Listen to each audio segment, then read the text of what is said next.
Good morning, जय श्री कृष्ण।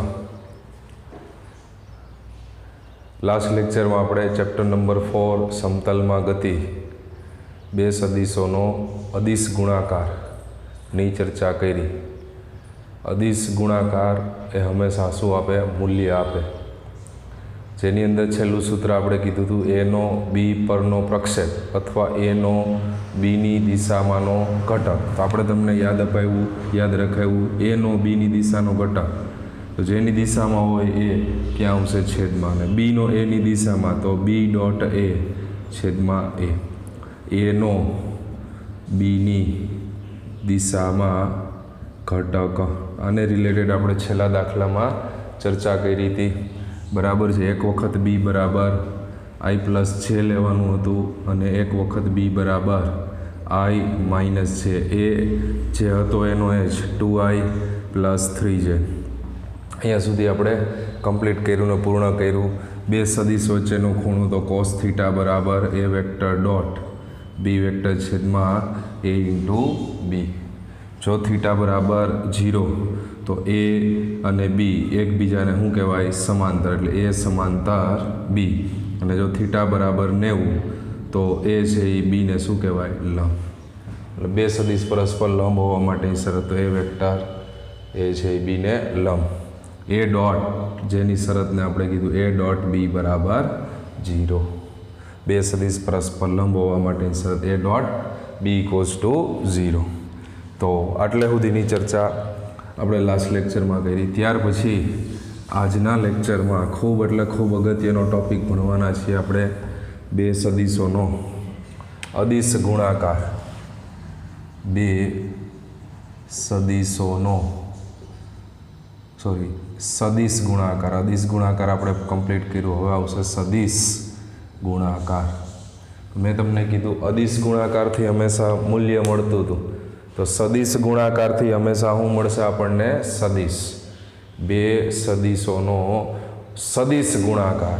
अदिश गुणाकार पूरो थई गयो। अदिश एटले डॉट अने सदिश एटले क्रॉस।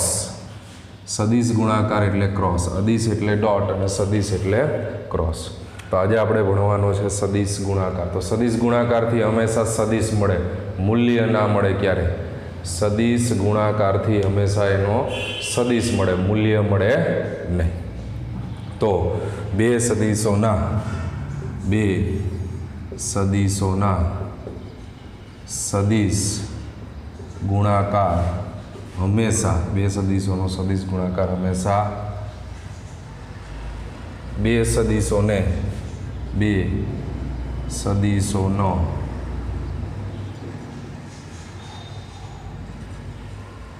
समतलमां समावतो लंब सदिश आपे छे। लंब सदिश आपे छे। शुं कहे? बे सदिशोनो सदिश गुणाकार हमेशा बे सदिशोना समतलमां समावतो केवो सदिश आपे छे? लंब सदिश। एटले के A vector cross B vector A vector अने बी वेक्टर वडे रचाता समतल ने लंब होय छे। A cross A vector cross B vector A अने बी थी बनता समतल ने ए वेक्टर अने बी वेक्टर वडे रचाता समतल ने शुं होय छे? लंब। मतलब शुं कहेवा मांगे छे? आ एक समतल छे जेनी अंदर आ एक सदिश ए वेक्टर अने आ एक सदिश बी वेक्टर अने बे वच्चेनो खूणो शुं छे? थीटा। तो आ बे वडे रचाता समतल ने लंब कोण? तो के सदिश ए वेक्टर क्रॉस बी वेक्टर, जेने आपणे नाम आपी देशुं सदिश सी वेक्टर। तो आ ए क्रॉस बी छे ई सदिश ए वेक्टर ने पण लंब होय छे अने बी वेक्टर ने पण लंब होय छे। एटले कीधुं ए क्रॉस बी ए अने बी वडे रचाता समतल ने केवो होय छे? लंब होय छे। ए क्रॉस बी ने नाम आपी दઈએ छीए आपणे सी। तो ए क्रॉस बी एने बी लंब कहेवाय अने ए क्रॉस बी छे ई बी ने पण लंब कहेवाय। तो आना आधारे જેમ આપણે ડોટ પ્રોડક્ટ શીખાતા એ જ રીતે અહીંયા આપણે ક્રોસ પ્રોડક્ટ માટે બે સદિશ ધારી લઈએ છીએ. એક સદિશ એ વેક્ટર બરાબર A x I caret A y જે કેરેટ અને એ ઝેડ કે કેરેટ, અને બીજો સદિશ બી વેક્ટર બરાબર બી એક્સ આઈ કેરેટ બી વાય જે કેરેટ અને બી ઝેડ કે કેરેટ. તો તમારે મેળવવાનું છે જેમ એ ડોટ બી એમ અહીંયા શું મેળવવાનું આવશે આપણે એ ક્રોસ બી. તો એ ક્રોસ બી મેળવવા માટેની આખી એક ફોર્મ્યુલા થશે. પહેલી રોની અંદર આઈ છે કે આને નિશ્ચાયક કહેવાય. આ બે લીટા દોર્યા છે એને બોલાય ગણિતમાં નિશ્ચાયક. પહેલી રોમાં ફિક્સ આઈ જે કે, રો એટલે આડું એટલે રો બોલાય, ઊભું એટલે કોલમ. રો મતલબ હાર, તો હાર છે એ આડી હોય ને, અને કોલમ મતલબ સ્તંભ એ ઊભું હોય, એટલે આને રો બોલાય. આઈ જે કે. હવે જેનો ક્રોસ મેળવવો છે એમાં પહેલો સદિશ કોણ છે એ વેક્ટર, તો એના ઘટક લખવાનો. એના ઘટક કોણ થાય A x A Y A z. બીજો સદિશ કોણ છે બી વેક્ટર, એના ઘટક કોણ થાય તો કે બી એક્સ બી વાય અને બી ઝેડ. સૌથી પહેલાં આ રીતે નિશ્ચાયક તૈયાર કરશું. આઈ જે કે આ ફિક્સ છે, ત્યારબાદ જેનો ક્રોસ મેળવવો છે એનો પહેલો સદિશ અને બીજો સદિશ. આટલું કર્યા પછી હવે પહેલો ઘટક આઈ કેરેટ, તો બ્રેકેટમાં શું આવશે આઈને દાટી દેવાનો. આમ આ રીતે કહેવાનો મતલબ આઈ ના દેખાવો જોઈએ. તો આઈ જે રો અને કોલમમાં આવતો હોય એ ઘટકો નીકળી જાય. તો એ સિવાયના ઘટકોમાં કોણ વધ્યું એ વાય બી ઝેડ અને બી વાય એ ઝેડ. એ સિવાયના ઘટકોમાં કોણ વધ્યું A Y A Z B Y B Z. સમજાય છે આઈ સિવાયના ઘટક. ત્યારબાદ ફિક્સ દિશાની છે માઇનસ છે, એનું પણ રીઝન હે બરાબર, પણ સૂત્ર પ્રમાણે તમે યાદ રાખી દો. રીઝન આપવા જશો તો બીજી બરાબર અડધી કલાક જતી રહીએ, એના માટે થઈ બરાબર આપણે એનું રીઝન માઇનસ જે કેરેટ. હવે છે સિવાય, તો જે સિવાયમાં A x A Z B x B z, A x A Z B x B z, અને લાસ્ટ ફરી પાછું પ્લસ પ્લસ માઇનસ અને પ્લસ. તો કે સિવાયમાં A x A Y A x A y અને B x B Y. આ લખતા આવડી જશે બધાને. પ્રેક્ટિસ છે, શરૂઆત છે. આપણે પહેલે આપણને એમ લાગે ઓહ આ તો બહુ અટપટું, પણ બહુ સિમ્પલ છે. આઈ મેળવવો છે તો આઈ સિવાય A Y A Z B Y B z, A Y A Z B Y B z. J મેળવવો છે A x A Z B x B z, અને કે મેળવવો છે A x A y B x B y. આટલું કર્યા પછી આ i caret as it is બ્રેકેટમાં આ એ વાયનો બી ઝેડ હારે ગુણાકાર અને બી વાયનો એ ઝેડ હારે ગુણાકાર, અને એ બેની બાદબાકી. પહેલાં આ જ આવે A y B z minus B y A z minus j caret as it is. Same વાત A x B z minus B x A z, અને છેલ્લે k caret A x B y minus B x A y કે A y B x બધું એક જ થાય. તો અહીંયા આપણને રકમમાં મૂલ્ય આપેલા હશે એટલે અહીંયા આપણને જવાબ મળી જશે, અને જે તમારો થશે એ ક્રોસ બી, જે હંમેશા શેમાં મળશે આઈ છે અને કેમ. એટલે જ એનો કેવો ગુણાકાર કહેવાય સદિશ ગુણાકાર. મૂલ્ય ના મળે અહીંયા આપણને શું મળે સદિશ જ મળે. બરાબર છે. તો આને રિલેટેડ આપણે એક એક્ઝામ્પલની પણ ચર્ચા કરીશું, પણ પહેલાં થિયરી કમ્પ્લીટ કરી દઈએ પછી આપણે એના એક્ઝામ્પલ ઉપર જાય. તો ખ્યાલ આવી ગયો કેવી રીતે સદિશ ગુણાકાર. તો બે સદિશોનો સદિશ ગુણાકાર એ ક્રોસ બી.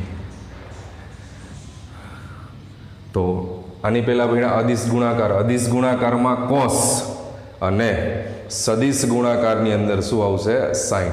તો જો બે સદિશો વચ્ચેનો ખૂણો થીટા હોય તો સાઇન થીટા બરાબર એ ક્રોસ બી, એનું માન છેદમાં એ ઇન્ટુ બી. તેથી એ ક્રોસ બી નું માન બરાબર એ બી સાઇન થીટા. ત્યાં શું આવતું એ બી કોસ થીટા. એમાં અહીંયા શું ક્રોસ તો સાઇન, ક્રોસ તો સાઇન, ડોટ તો કોસ, ભૂલવાનું નથી. સાઇન થીટા એ બી અહીંયા ગુણી નાખો એટલે એ બી સાઇન થીટા બરાબર એ ક્રોસ બી. ત્યાં એ ડોટ બી, અહીંયા શું આવશે એ ક્રોસ બી.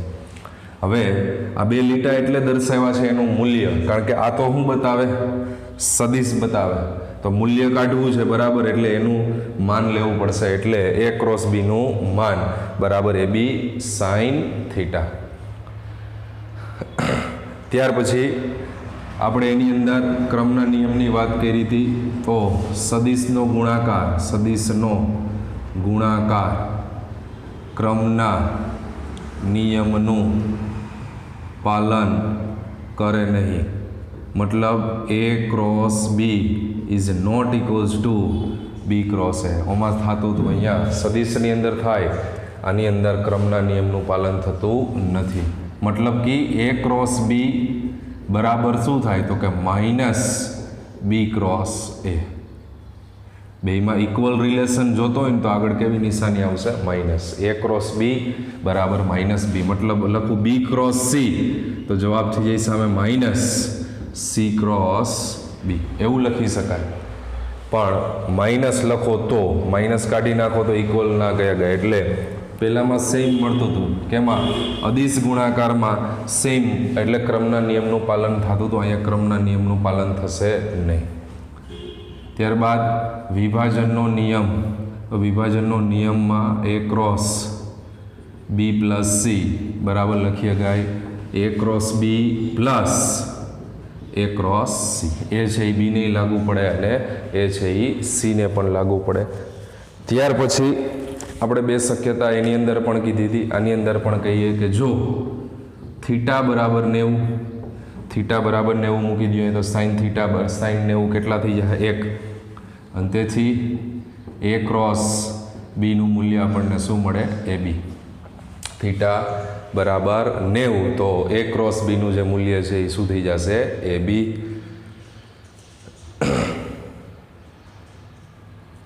એટલે થીટા 90 એનો મતલબ બે સદિશો એકબીજાને શું કહે ગાય લંબ.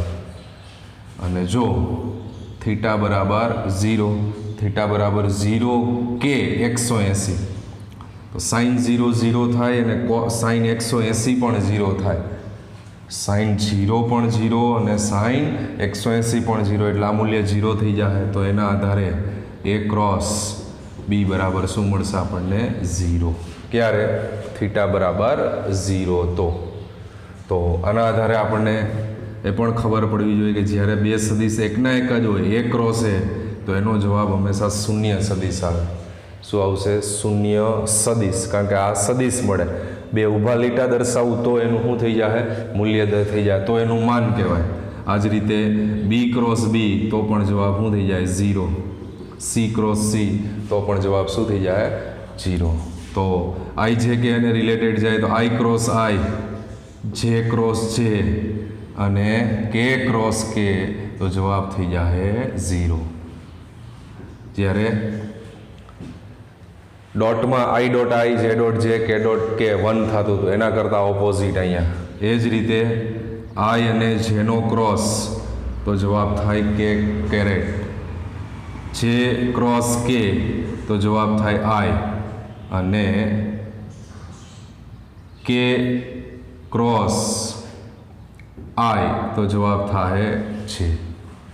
ક્રમ પ્રમાણે જ હાલવાનું. આઈ છે કે, પછી જે પછી કોણ આવે કે પછી આઈ, એટલે જે ક્રોસ કે બરાબર આઈ. કે પૂરો થાય તો કે પછી પાછો કોણ આવે આઈ, તો કે ક્રોસ આઈ બરાબર જે કેરેટ. તો આ જ રીતે જે ક્રોસ આઈ તો જવાબ એના કરતાં ઓપોઝિટ થઈ જાય માઇનસ કે કેરેટ. ક્રમ હોવો જોઈએ આઈ જે કે, અહીંયા ક્રમ નથી, જે આઈ છે તો આઈ જે તો કે આવે, તો જે ક્રોસ આઈ કરો તો શું થઈ જાય માઇનસ કે, દિશા બદલાઈ જાય. બરાબર છે. અને આપણે તમને આના આધારે પણ ખબર પડી જાય. આઈ ક્રોસ જે તો માઇનસમાં લખવું હોય તો શું થઈ જાય જે ક્રોસ આઈ. એવી જ રીતે કે ક્રોસ જે કરો તો જવાબ થઈ જાય માઇનસ આઈ, અને કે ક્રોસ આઈ છે અહીંયા આઈ ક્રોસ કે કરો, આઈ ક્રોસ કે તો જવાબ થઈ જાય માઇનસ છે. આવું આપણને ખ્યાલ આવવો જોઈએ. આ બેઝિક માહિતી છે, બરાબર. ક્રોસ માટે જેમ ડોટ માટે આપણે કીધો તો કન્સેપ્ટ, એમ અહીંયા ક્રોસ માટે તો સદિશ છે એટલે અહીંયા આપણને સદિશ મળે. મૂલ્ય હોય તો મૂલ્ય મળે. તો સદિશ ગુણાકારથી હંમેશા શું મળે છે? સદિશ મળે છે. ત્યારબાદ પણ આવી MCQ માટેનો એક અગત્યનો પોઈન્ટ છે, એ વેક્ટર અને બી વેક્ટર બંનેને લંબ એકમ સદિશ. બંનેને લંબ એકમ સદિશ એટલે જે સદિશ બંનેને લંબ વાત આવે A ક્રોસ બી, બરાબર. એટલે A ક્રોસ બી છેદમાં એકમ સદિશ છે એટલે એનું શું લખવું પડે? માન. તો ઘણી વખત બે સદિશ આપ્યા હોય અને તમને પૂછાય બંનેને લંબ એકમ સદિશ મેળવવું, તો તમારે શું મેળવવાનું? A ક્રોસ બી અને છેદમાં એનું માન. એટલે એ જે છે એ શું કહેવાશે? બંનેને લંબ એકમ સદિશ. પ્રેક્ટિસ માટેના MCQ આપશે જેની અંદર આ પ્રકારના પ્રશ્નો પણ છે. તો સૂત્રમાં તમારે કિંમત મૂકવાની છે. બંનેને લંબ એટલે A ક્રોસ બી, તો A ક્રોસ બી છેદમાં A ક્રોસ બીનું માન, એટલે થઈ જાય બંનેને લંબ એકમ સદિશ.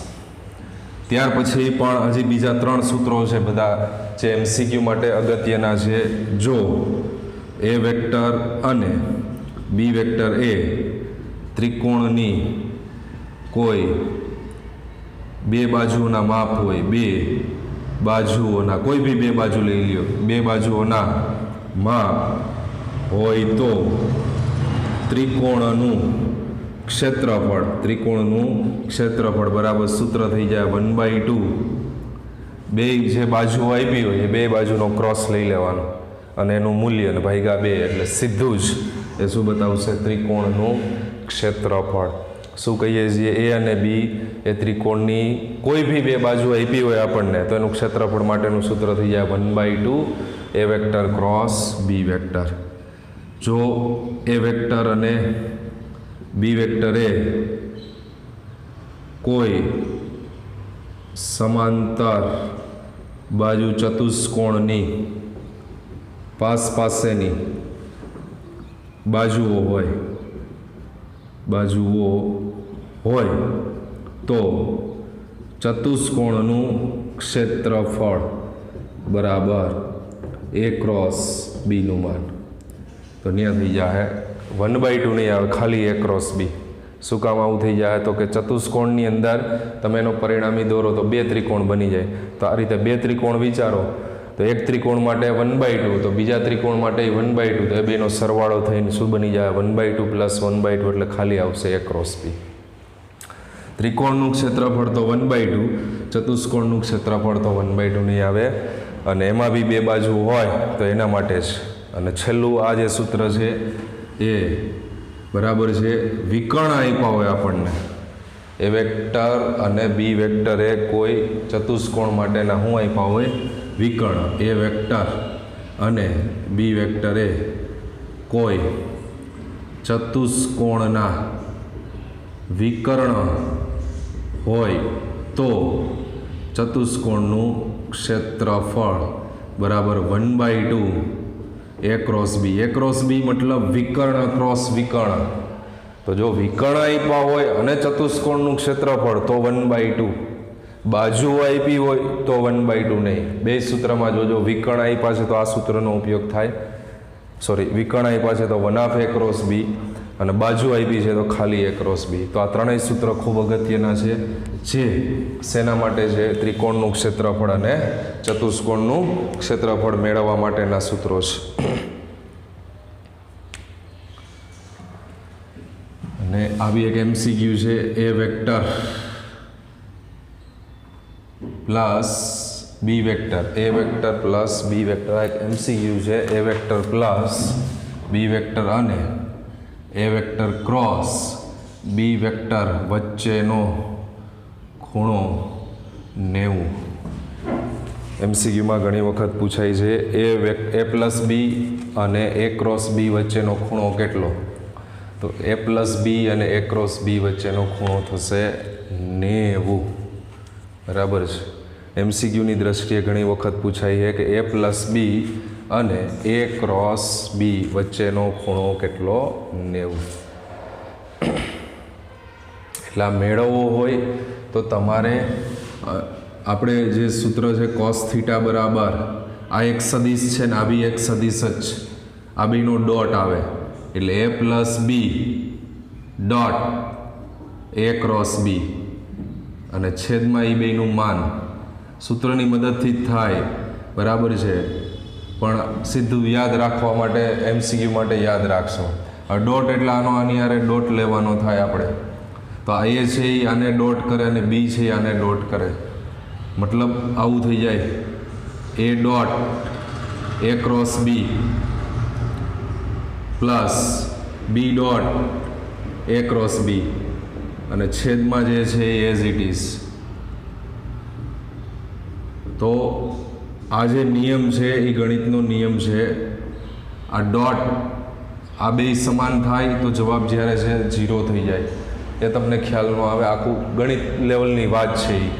એમાં એ ડોટ એ અને ક્રોસ બી એટલે આ જવાબ 0 થઈ જાય, એમાં બી ડોટ એ અને બી તો આ બેમાં બી કોમન છે એટલે એ બી 0 થઈ જાય, એટલે કોસ થીટા બરાબર 0 થઈ જાય અને કોસ થીટા બરાબર 0 તો ખૂણો છે એ કેટલો થઈ જાય 90 થઈ જાય. ખ્યાલ આવે છે? એ ડોટ એ ક્રોસ બી એટલે એવું થઈ જાય પહેલી રો એ અને બી, તો આ બે રો સમાન થઈ ગઈ કહેવાય અને બે રો સમાન એટલે એના માટે જવાબ 0 થઈ જાય. એવી જ રીતે અહીંયા બી એ અને બી એ અને બી તો આમાં બે આ સમાન થઈ ગઈ એટલે જવાબ 0, એટલે કોસ થીટા બરાબર 0 અને કોસ થીટા બરાબર 0 એટલે ખૂણો આપણને કેટલો મળે 90 મળે, એટલે અહીંયા આપણે તમને કહી દીધું થીટા બરાબર 90. તો MCQ તરીકે યાદ રાખશો એ પ્લસ બી અને એ ક્રોસ બી વચ્ચેનો ખૂણો જે છે એ 90 થાય. આમાં બહુ તમને ખ્યાલ ના આવે કારણ કે એ સાદુરૂપ આખું મેથેમેટિકલ સ્ટેપવાળું સાદુરૂપ છે, એટલે મેં તમને MCQ ઉપર કહી દીધું એ પ્લસ બી અને એ ક્રોસ બી વચ્ચેનો ખૂણો કેટલો બનશે 90. અને એ જગ્યાએ કદાચ એ પ્લસ બીની જગ્યાએ એ માઇનસ બી કરી નાખું તો પણ જવાબ કેટલો આવશે 90 છે. એ માઇનસ બી અને એ ક્રોસ બી વચ્ચેનો ખૂણો તો પણ જવાબ 90 અને એ પ્લસ બી અને એ ક્રોસ બી વચ્ચેનો ખૂણો તો બી 90. તો આ થઈ ગયું બે સદિશોનો સદિશ ગુણાકાર. તો સદિશ ગુણાકાર સૌથી પહેલાં તો સદિશ કેવી રીતે મળે એની વાત. સદિશ ગુણાકાર એટલે ક્રોસની અંદર સાઇન થીટા બરાબર એ વેક્ટર ક્રોસ બી વેક્ટરનું મૂલ્ય છેદમાં એ બી. મૂલ્ય મતલબ આ બે લીટા દર્શાવી મતલબ એ મૂલ્ય દર્શાવે, જેની અંદર ક્રમના નિયમનું પાલન ન થતું. એ ક્રોસ બી બરાબર માઇનસ બી ક્રોસ એ. ધ્યાનમાં રાખવા જેવી બાબત કે બે સદિશ એક જ થઈ જાય તો જવાબ શૂન્ય વેક્ટર થઈ જાય. બી ક્રોસ બી 0, આઈ ક્રોસ આઈ, જે ક્રોસ જે, કે ક્રોસ કે. આઈ જે તો જવાબમાં આવશે કે, જે કે તો આઈ, કે આઈ તો જે, અને એનું ઓપોઝિટ તો જવાબમાં માઇનસ થઈ જાય. આ સૂત્ર બી યાદ રાખવાનું કીધું. બંનેને લંબ એકમ સદિશ, તો જે બે સદિશ છે એ બે સદિશનો ક્રોસ છેદમાં એનું માન. ત્રિકોણનું ક્ષેત્રફળ, ચતુષ્કોણનું ક્ષેત્રફળ અને વિકર્ણ આપ્યા હોય તો ચતુષ્કોણનું ક્ષેત્રફળ 1/2 એક વેક્ટર ક્રોસ બી વેક્ટર, અને એ પ્લસ બી અને એ ક્રોસ બી વચ્ચેનો ખૂણો જે છે 90.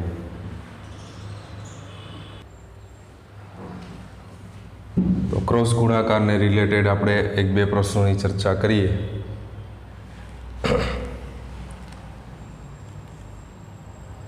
એફ ફેક્ટર બરાબર આપેલું છે આપણને 4i માઇનસ 10j અને આર વેક્ટર બરાબર 5i માઇનસ 3j. તો ટોર્ક શોધો. ટોર્ક શબ્દ ચેપ્ટર નંબર 7 ચાક ગતિમાં આપણે ભણશું. અત્યારે તમને સૂત્ર આપી દેવામાં આવે ટો બરાબર આર ક્રોસ એફ. આ સૂત્રની મદદથી આપણને ટો બોલાય ટોર્ક. તો ટોર્ક મેળવવું છે એટલે આર અને એફનો ક્રોસ, નોટ એફ અને આર. એ સૂત્ર છે એમાં આર પહેલાં આર ક્રોસ એફ. તો બે સદિશ આપ્યા છે આપણને, એમાં R vector cross F vector જે મેળવીએ એ આપણો શું થશે ટોર્ક. તો નિયમ પ્રમાણે મેં તમને કીધું આઈ જે અને કે સૌથી પહેલી રોમાં, ત્યારબાદ પહેલાં કોણ આવે આર, તો આરના ઘટકો લખો તો આરના ઘટકો 5 માઇનસ 3 અને કે વાળું પદ નથી તો 0.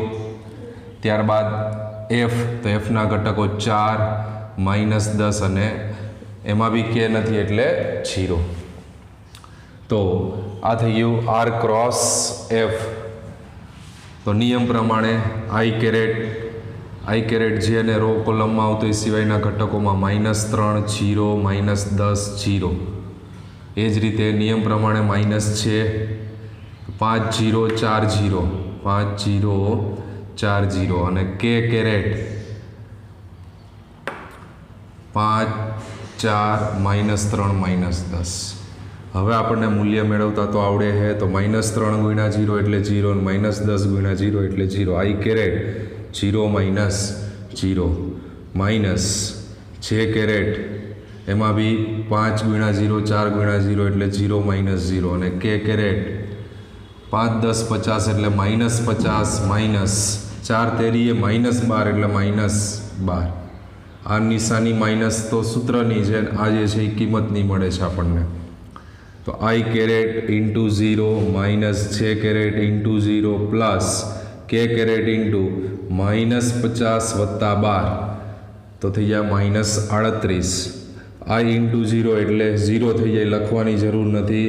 જે ઇન્ટુ 0 બી 0 થઈ જાય, ખાલી આટલો જ જવાબ આવશે આપણે -38 કે કેરેટ.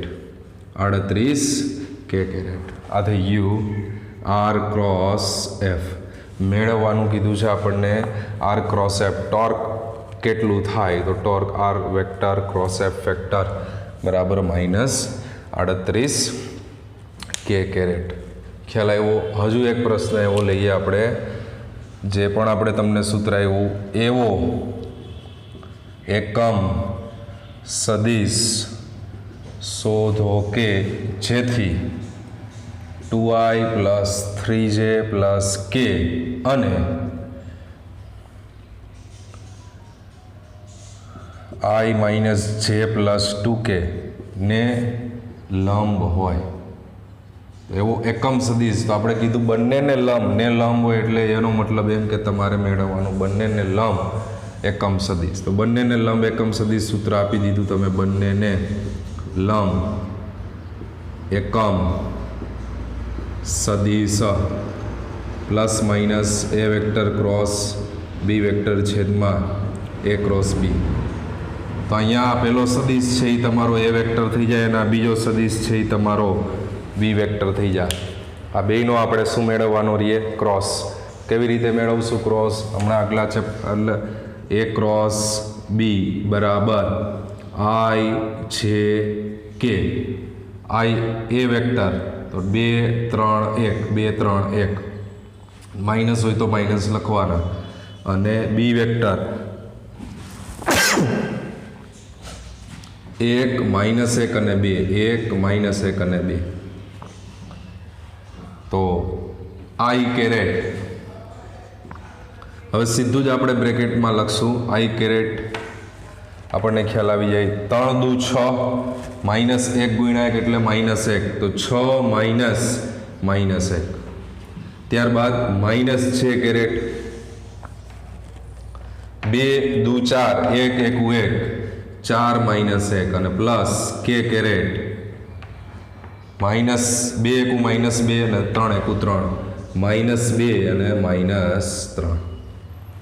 તો આપણને જવાબ મળશે આ માઇનસ પ્લસ 6 ને 1 7 4 ઓછા એટલે 3 -3 જે કેરેટ -2 -3 એટલે -5 કે કેરેટ. આ આપણને મળી ગયો એ વેક્ટર ક્રોસ બી વેક્ટર. આપણે એનું મૂલ્ય પણ જરૂરી છે.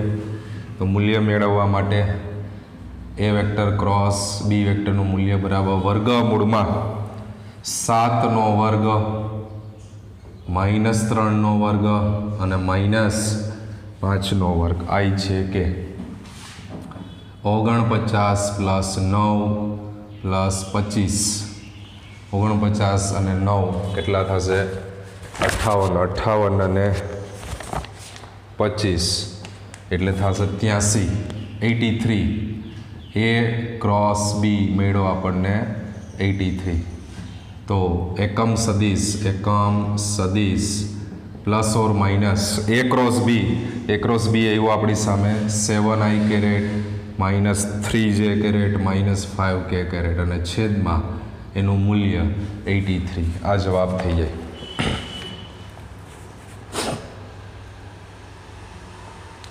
તો આ પ્રકારના પ્રશ્નો આપણને જોવા મળે કે જેની અંદર આપણે ક્રોસ મેળવી શકીએ.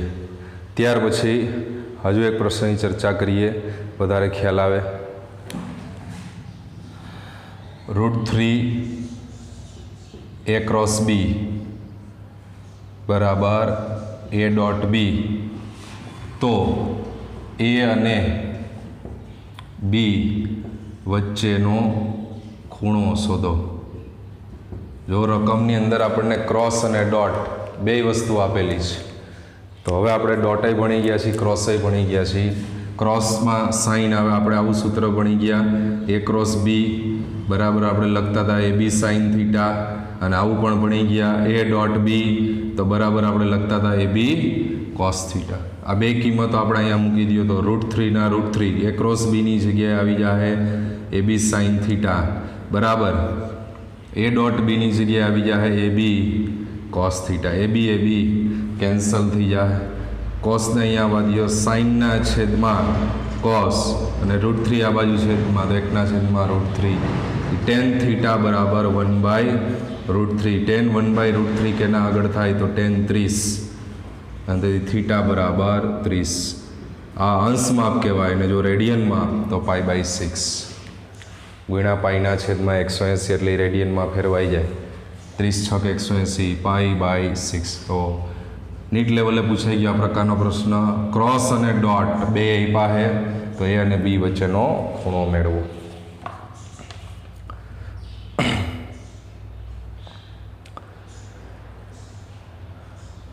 ત્યાર પછીનો પ્રશ્ન છે આપણી સામે કે ભાઈ એ વેક્ટર અને બી વેક્ટર બાજુ ધરાવતા ત્રિકોણનું ક્ષેત્રફળ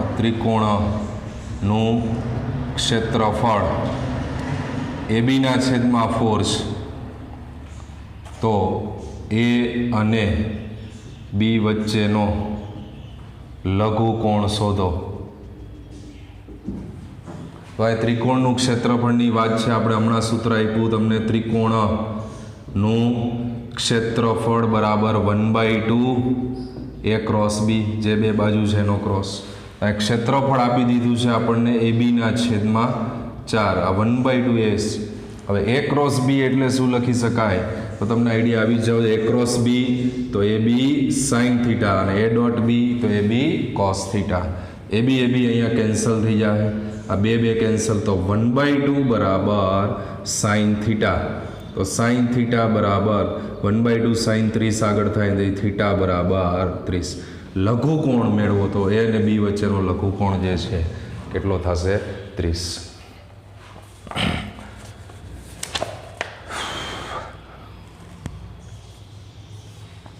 તો આવા પ્રકારના ક્રોસ અને ડોટને રિલેટેડ પ્રશ્નો હોય છે, બરાબર છે, જેની આજે હું તમને પ્રેક્ટિસ મોકલું છું કે જેમાં ડોટ અને ક્રોસ બેને રિલેટેડ પ્રશ્નો હશે.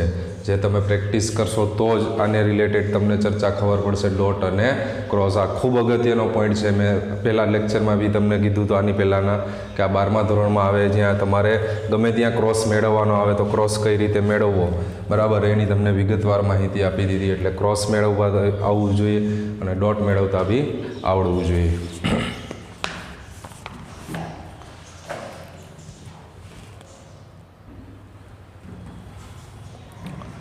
ત્યાર પછી આગળ થિયરીની અંદર ટેક્સ્ટબુક મુજબ કન્ટિન્યુ કરીએ છીએ. હવે પછીનો ટોપિક આપ્યો છે આપણને સ્થાન સદિશ. તો સ્થાન સદિશ હંમેશા ઉગમ બિંદુની સાપેક્ષ જ હોય, મતલબ આ એક્સ અક્ષ અને આ વાય અક્ષ, આ બિંદુ ઓ અને આ એક્સ બિંદુ પી આપી દે તો સદિશ ઓપી વેક્ટર એ એક સ્થાન સદિશ કહેવાય. જે હંમેશા સ્થાન સદિશ હંમેશા જમીનની સાપેક્ષ એટલે કે ઉગમ બિંદુની સાપેક્ષ મપાય. એક્સ અક્ષની દિશામાં આપણે જેને કહેતા હતા એક્સ આઈ કેરેટ, અને વાય અક્ષની દિશામાં જેને આપણે કહેતા હતા જે કેરેટ. તો આ વાય હોય તો આ સામે પણ શું થાય? વાય જે કેરેટ. તો આવી એક સદિશ છે અને આ પણ એક સદિશ, બરાબર છે. તો એના શીર્ષ ઉપર બીજાનું શું આવી ગયું? પૂછ. તો આ એનો શું બની જાય? પરિણામી સદિશ. તો એને આપણે લખીએ ગઈએ એક્સ આઈ પ્લસ વાય જે કેરેટ અને એને નામ આપી દેવાનું રહે આર વેક્ટર, જે આપણો શું બને સ્થાન સદિશ ઓપી વેક્ટર બરાબર આર વેક્ટર બરાબર એક્સ આઈ કેરેટ વાય જે કેરેટ, જેનું મૂલ્ય આપણને કાઢતા આવડી ગયું છે. મૂલ્ય જોતું હોય તો આર બરાબર વર્ગમૂળમાં એક્સ વર્ગ વત્તા વાય વર્ગ, અને એનો ખૂણો જોતો હોય આ થીટા બરાબર છે તો એ પણ આપણે ભણી ગયા છીએ. રિપીટ આપીએ ટેન થીટા બરાબર Y upon X, tan theta બરાબર વાયના છેદમાં એક્સ, સામેની બાજુ છેદમાં પાસેની બાજુ, તો જેના આધારે બરાબર છે આપણે એનો ખૂણો પણ મેળવી શકીએ. તો સ્થાન સદિશ, ખાલી કન્સેપ્ટ એટલો, સ્થાન સદિશ હંમેશા ઉગમ બિંદુની સાપેક્ષ. એક સ્થાન સદિશ આપણે લીધેલો છે ઓપી વેક્ટર. ઓપી વેક્ટર બરાબર આર વેક્ટર બરાબર એક્સ આઈ પ્લસ વાય જે કેરેટ. ત્યાર પછીનો શબ્દ છે આપણી સામે સ્થાનાંતર સદિશ. સ્થાનાંતર સદિશ, તો જેની અંદર આપણે આનો સ્થાન સદિશનો ઉપયોગ કરવો પડે. સ્થાનાંતર સદિશ એ આપણે સમજીએ. સ્થાનાંતર સદિશ વાય અક્ષ એક્સ અક્ષ બરાબર છે. આ એક વક્રાકાર ગતિ લઈએ છીએ આપણે બરાબર છે, જેને ધ્યાનમાં રાખીને બરાબર આપણે સ્થાનાંતર સદિશની વાત કરવાની છે.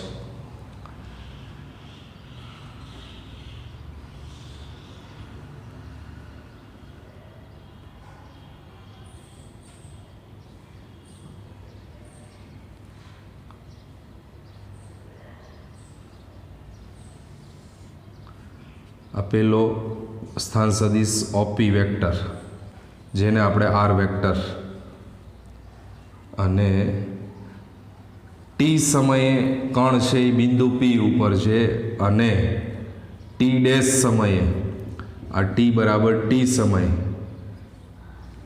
ટી બરાબર 0 સમય, અને આ જે છે એ ટી બરાબર ટી સમય. થોડો સમય પસાર થાય એટલે અહીંયા પહોંચે, જેને આપણે પી ડેશ કહીએ છીએ. એ સ્થાન સદિશ થશે આપણો ઓપી વેક્ટર, અને આ બેયને જોડતો સદિશ બરાબર છે જે તમારો થશે સ્થાનાંતર સદિશ. આ આર વેક્ટર અને આપણે કહી દઈએ છીએ આર ડેશ વેક્ટર. તો સ્થાનાંતર સદિશ એટલે પીપી ડેશ, અને જેને આપણે કહેશું delta R vector. Delta R vector. કેટલું સ્થાનાંતર થયું? પી ઉપર હતો ત્યાંથી પી ડેશ ઉપર ગયો, તો સ્થાનાંતર પીપી ડેશ મતલબ ડેલ્ટા આર ડેશ. તો સ્થાનાંતર માટે આપણે કહેતા હતા અંતિમ સ્થિતિ માઇનસ પ્રારંભિક સ્થિતિ. તો અંતિમ સ્થિતિ એટલે આર ડેશ વેક્ટર અને પ્રારંભિક સ્થિતિ એટલે આર. તો R dash vector minus R vector. અને આના ઉપર લંબ દોરો, આને બી આના ઉપર લંબ દોરો, અહીંયાથી આને લંબાવી દો, આને લંબાવી દો. તો આ જે સ્થાનાંતર છે જેને કહેવાય ડેલ્ટા એક્સ, અને આ જે સ્થાનાંતર છે જે કહેવાય ડેલ્ટા વાય. એક્સ અક્ષ ઉપર ડેલ્ટા એક્સ અને વાય અક્ષ ઉપર કહેવાય ડેલ્ટા વાય. તો ટી બરાબર 0 સમયે કણ બરાબર है આર વેક્ટર બરાબર આપણે લખીએ કે એક્સ આઈ પ્લસ વાય છે, અને આર ડેશ વેક્ટર બરાબર થાય X dash plus Y dash. તો સ્થાનાંતર પીપી ડેશ બરાબર ડેલ્ટા આર વેક્ટર બરાબર PP dash vector delta R vector બરાબર આર ડેશ અંતિમ સ્થિતિ માઇનસ પ્રારંભિક સ્થિતિ. અંતિમ સ્થિતિ એટલે X dash I caret Y dash છે કેરેટ માઇનસ એક્સ આઈ કેરેટ વાય છે કેરેટ. તો આઈની આઈ આરે બાદબાકી થશે એટલે એક્સ ડેશ માઇનસ એક્સ, અને જેની છે આરે બાદબાકી વાય ડેશ માઇનસ વાય.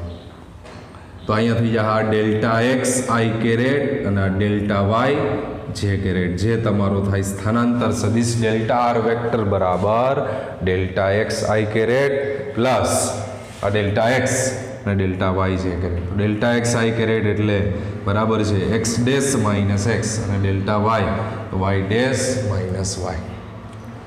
જો અહીંયા તમે y1 x1 y1 x2 y2 લીધા હોત તો તમારે એ પ્રમાણે આવતા હોત x2 minus x1 y2 minus y1. તો સ્થાનાંતર સદિશનો મતલબ અંતિમ સ્થિતિ માઇનસ પ્રારંભિક સ્થિતિ. અંતિમ સ્થિતિમાંથી પ્રારંભિક સ્થિતિ બાદ કરી દો તો જે મળે છે એ સ્થાનાંતર સદિશ. સ્થાનાંતર હંમેશા સુરેખામાં સીધું માપી શકાય. આની પહેલાં આપણે વાત કરી હતી. તો ડેલ્ટા આર વેક્ટર બરાબર R dash minus R vector, જે તમારો થઈ જાય સ્થાનાંતર સદિશ. ત્યાર પછીનો ટોપિક છે સ્થાનાંતર પછીની વાત છે સરેરાશ વેગ. સરેરાશ વેગ. તો સરેરાશ વેગ માટે સૂત્ર આપણે લખી શકીએ સરેરાશ વેગ બરાબર સ્થાનાંતર ના છેદમાં સમય. સ્થાનાંતર આપણે મેળવવું ડેલ્ટા એક્સ આઈ કેરેટ ડેલ્ટા વાય જે કેરેટ છેદમાં delta t. Delta x upon delta t i caret અને delta y upon delta t j caret. તો સરેરાશ વેગ એટલે વી વડે દર્શાવાય તો સરેરાશ વેગ વી, અથવા આમાંય લખાય વી બાર, બેયનો મતલબ એક જ થાય. તો delta X by delta T એટલે સરેરાશ વી એક્સ આઈ કેરેટ અને સરેરાશ વી વાય જે કેરેટ. સરેરાશ વેગ વી બરાબર અંતર છેદ સમય એટલે થઈ જાય એક્સ દિશામાંનો વેગ અને અહીંયા થઈ જાય વાય દિશામાંનો વેગ. તો સરેરાશ વેગ વી બરાબર વી એક્સ આઈ કેરેટ પ્લસ વી વાય જે કેરેટ. જો આનું મૂલ્ય જોતું હોય તો વી બરાબર વર્ગમૂળમાં v x square plus v y square. આકૃતિની મદદથી જઈએ બરાબર છે. તો આ તમારો સદિશ વી વેક્ટર છે, તો આ એનો એક્સ ઘટક વી એક્સ અને આ વાય ઘટક વી વાય અને એની આર એનો આ ખૂણો થીટા. તો ટેન થીટા બરાબર વી વાય સામેની બાજુ છેદમાં પાસેની બાજુ અપોન વી એક્સ. આ રીતે બરાબર છે. સેમ વાત જે વસ્તુ અહીંયા કીધી એ જ આ વેગ સદિશ છે બરાબર. તો સરેરાશ વેગ બરાબર સ્થાનાંતરના છેદમાં સમય. તો એના આધારે આપણને એનો સરેરાશ વેગ મળે છે.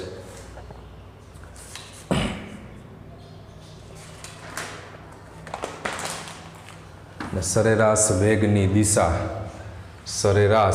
વેગની દિશા હંમેશા કણના સ્થાનાંતરની દિશામાં હોય છે. યાદ રાખશો, સરેરાશ વેગની દિશા હંમેશા કણના સ્થાનાંતરની દિશામાં હોય છે. આમ તો આ શબ્દ તમે ત્રીજા ચેપ્ટરમાં બી ભણી ગયા છો, પણ અહીંયા આપણે સદિશને રિલેટેડ વાત છે. તો વેગની દિશા કેવી હોય, તો વેગની જે દિશા છે હંમેશા જે બાજુ સ્થાનાંતર થતું હોય, દાખલા તરીકે આ જ આકૃતિ છે, આમાં વેગની મારે દિશા કેવી હોય, તો સ્થાનાંતર જે બાજુ થતું હોય એ જ દિશામાં શું આવે, વેગની દિશા આવે. તો સ્થાનાંતર પી થી પી ડેશ તરફ, તો સરેરાશ વેગની દિશા પણ એ થાય. એટલે સરેરાશ વેગની દિશા હંમેશા સ્થાનાંતરની દિશામાં હોય છે. ત્યારબાદનો જે શબ્દ છે એ જબરજસ્ત, તાક્ષણિક વેગ. અંગ્રેજીમાં બોલાય ઇન્સ્ટન્ટેનિયસ વેલોસિટી, અને એવરેજ વેલોસિટી, અને આને બોલાય તાક્ષણિક વેગ. તાક્ષણિક તત્કાલીન વેગ, તે ક્ષણે વેગ બરાબર. આપણે ટી બરાબર આટલી સેકન્ડે, તો એ જે વેગ છે એ તાક્ષણિક વેગ કહી ગયા. તો તાક્ષણિક વેગ સદિશ વડે દર્શાવ વી વેક્ટર બરાબર, જેની અંદર limit delta T tends to 0 delta R upon delta T બરાબર થઈ જાય ડીઆર વેક્ટર બાય ડીટી. આનો કન્સેપ્ટ શું છે ખાલી સમજી લ્યો. તાક્ષણિક વેગ એ સ્થાનાંતરનું શું દર્શાવે છે, સમયની સાપેક્ષ વિકલન. જોઈ શકાય આર વેક્ટર એટલે સ્થાનાંતર અને છેદમાં ટી એ સમયની સાપેક્ષ શું દર્શાવે છે, વિકલન. તાક્ષણિક વેગ. હવે આની અંદર તાક્ષણિક વેગની અંદરની વાત એવી છે, delta T tends to 0 limit, એનો મતલબ શું થાય, તો મેથેમેટિકલ લેવલે ડેલ્ટા ટી ટેન્સ ટુ 0 મતલબ ડેલ્ટા ટીનું મૂલ્ય 0 નહીં પણ 0ની એકદમ નજીક. 0 નહીં પણ મતલબ શું થાય, 0ની એકદમ નજીક. તો limit delta T tends to 0 delta R vector by delta T બરાબર થઈ જાય ડીઆર બાય ડીટી. એક એની જે આકૃતિ છે એની મદદથી આપણે સમજવાનો પ્રયત્ન કરીએ. તો જેની અંદર બરાબર છે પ્રારંભિક પોઝિશન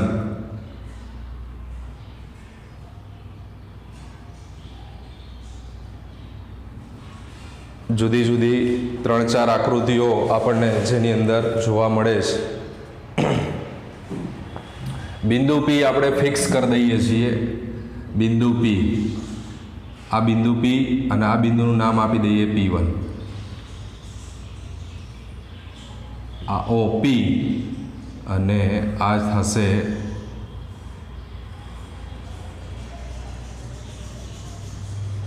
OP1 વેક્ટર અને એ બેને જોડતો સદિશ દોરો તો PP1 વેક્ટર જે તમારો સ્થાનાંતર સદિશ થાય, બરાબર છે. અને એ બાજુ શું આવશે? વેગની દિશા. બીજી આકૃતિ આપણે લઈએ તો જો આકૃતિમાં માઇનોર ફેરફાર કરતા જશું. P બિંદુ એની એ જ જગ્યાએ છે.